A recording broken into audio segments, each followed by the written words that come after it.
తెలంగాణ ప్రాంత ఉపాధ్యాయ సంఘం టీపీయూఎస్ నల్గొండ జిల్లా ప్రధాన కార్యదర్శిగా బత్తిని భాస్కర్ గౌడ్ నియామకం గావించి ఆశీర్వదించిన ఎమ్మెల్సీ ఏవిఎన్ రెడ్డికి, టీపీయూఎస్ సంఘ రాష్ట్ర అధ్యక్షులు హనుమంతరావుకి, ప్రధాన కార్యదర్శి నవాజ్ సురేష్కి, విభాగ్ సంఘ పెద్దలకు, ప్రాంత కోర్ కమిటీ సభ్యులకు, రాష్ట్ర బాధ్యులు అల్గుపల్లి పాపిరెడ్డికి ధన్యవాదాలు తెలియజేశారు. ఈ సందర్భంగా ఆయన మాట్లాడారు.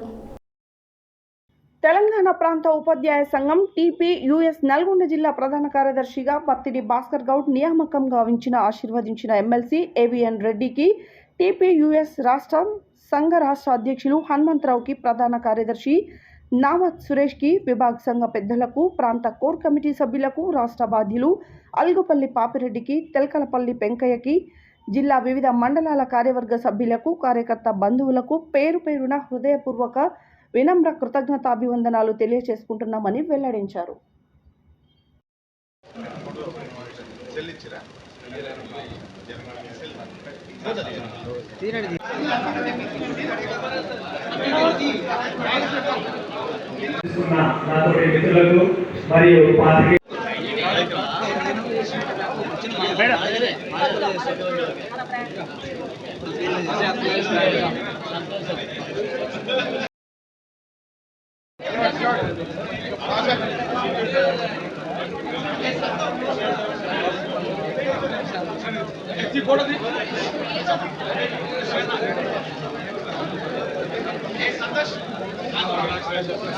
ఒక చిన్న అంశము, ఈ కార్యక్రమం అయిపోయిన తర్వాత భోజన వ్యవస్థ ఉంటుంది. అందరూ భోజనం చేసి వెళ్ళాలి.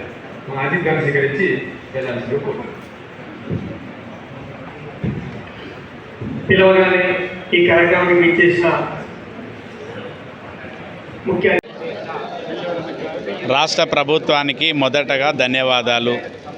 గత 8 ఏళ్ల నుంచి బదిలీలు పదోన్నతులు లేని సందర్భంలో నూతన వరబడి తీసుకొచ్చి టైం బాండ్ లోపల ఎన్ని ఆటంకాలైనా అధిగమిస్తూ పదోన్నతులు బదులు చేసినందుకు ధన్యవాదాలు. కానీ ముందు అత్యంత ముఖ్యమైనటువంటి నాణ్యతమైన విద్య అందించాలంటే junior lecturers, DIET lecturers, MEOs, deputy IOs యొక్క పోస్టులు టీచర్స్కు ప్రమోషన్ చేయాల్సినటువంటి గురుతరమైన బాధ్యత రాష్ట్ర ప్రభుత్వానిది.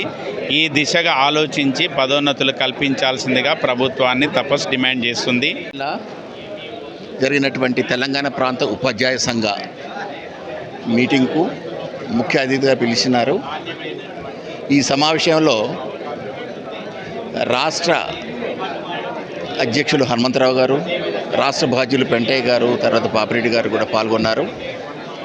ఈరోజు జరిగినటువంటి కార్యక్రమంలో ఇప్పటివరకు పనిచేసినటువంటి భిక్షపతి గారు, వారికి వేరే సమస్యల వల్ల ప్రధాన కార్యదర్శి పదవి నుంచి వదిలిగి సమావేశం స్టేయింగ్ హోటల్లో జరగడం జరిగింది. తపస్సు యొక్క అత్యవసర సమావేశం నిర్వహించడం జరిగింది. ఈ సమావేశంలో ఎమ్మెల్సీ ఏవిఎన్ రెడ్డి గారు మరియు రాష్ట్ర అధ్యక్షులు హనుమంతరావు గారు పాల్గొనడం జరిగింది. ఈ సందర్భంగా విద్యారంగ సమస్యలపై వారు హామీ ఇవ్వడం జరిగింది. అన్ని ఉపాధ్యాయులు అయితే సమస్యలు ఉన్నాయో ఆ సమస్యల పరిష్కారం కోసం పనిచేస్తానని చెప్పడం జరిగింది. ఈ సందర్భంగా వివిధ సంఘాల నుంచి దాదాపు 100 మందికి పైగా ఈరోజు చేరడం జరిగింది.